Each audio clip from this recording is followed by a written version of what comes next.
So I am going to read Monster Manners.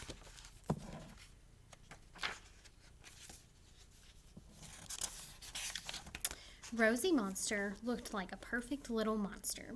She had nice strong teeth and sharp little claws and green eyes that glowed in the dark. Rosie had just one problem.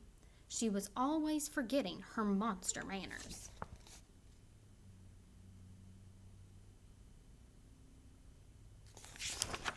Monsters are supposed to fight with their friends and break each other's toys. Rosie played nicely with everyone. This made her mother very unhappy.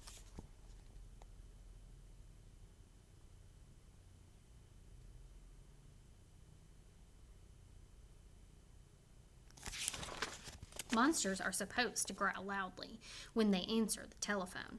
Rosie always forgot and said hello in a polite voice. Her father found this very upsetting.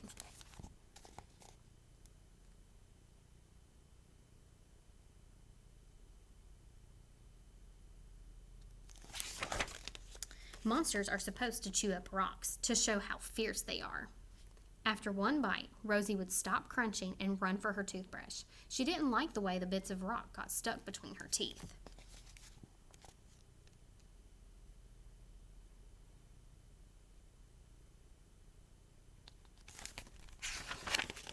One day, when the family was out walking, Rosie even helped an old man cross the street. Her mother and father shook their heads. "I'm afraid Rosie will never learn," said her father. "How will she get along in the world?" asked her mother.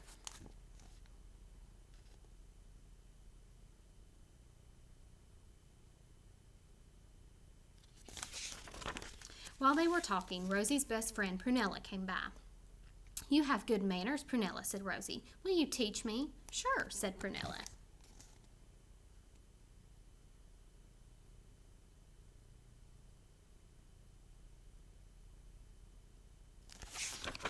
And so Prunella came over to give Rosie some lessons. The first lesson was making monster faces. Prunella showed Rosie how to make monster face number 1, monster face number 2, monster face number 3, and monster face number 4.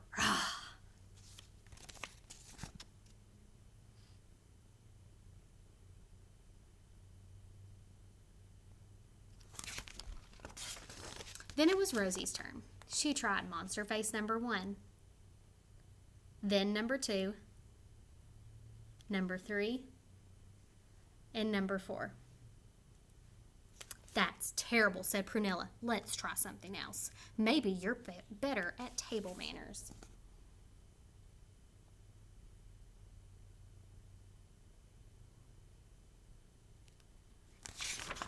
Prunella took Rosie to a restaurant and ordered lunch. Everyone fainted when Prunella started to eat. What a horrible sight.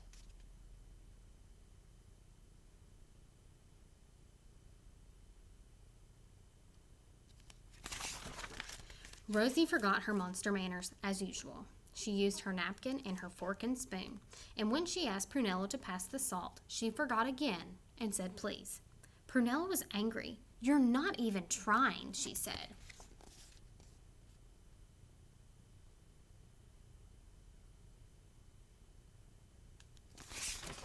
Prunella decided to give Rosie one more chance. "This time we will practice our visiting manners," she said.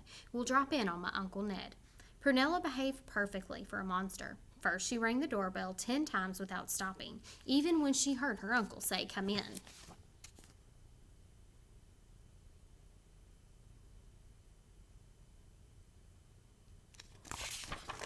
Then Prunella knocked so hard the door fell down. She went inside and jumped up and down on her uncle's favorite chair. She spilled a vase of flowers on the rug.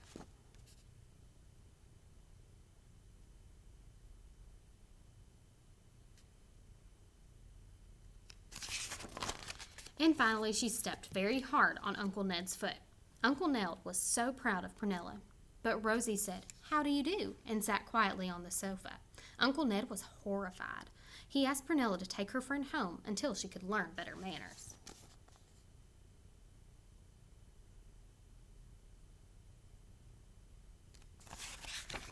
Prunella threw her hands up. "I did my best, Rosie," she said. "I can't do it anymore." Rosie hung her head and followed Prunella. For the first time, Rosie realized how unhappy she made everyone. And now she felt unhappy too.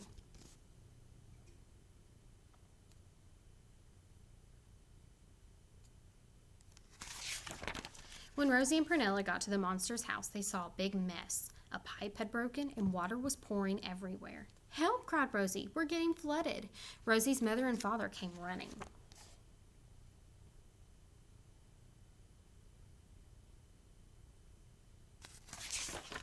Rosie's mother called the plumber and growled into the phone. The plumber hung up.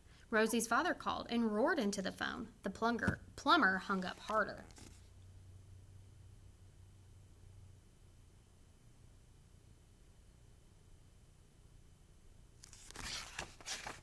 Prunella tried too, but the same thing happened. They were getting nowhere, and the water was getting deeper.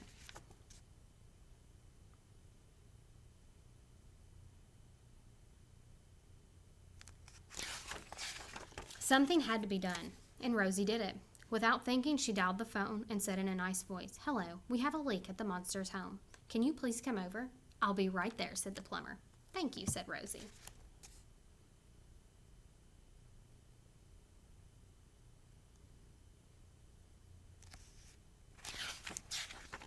After the plumber had left and everything was back to normal, Rosie's mother turned to Rosie's father. "You know, dear," she said, "Rosie's strange manners do come in handy sometimes."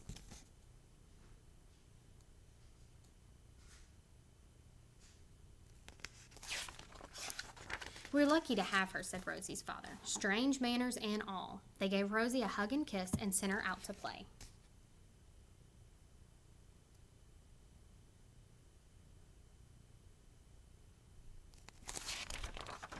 "Mind your manners, dear," called Rosie's mother from the window. "I will, mother," answered Rosie.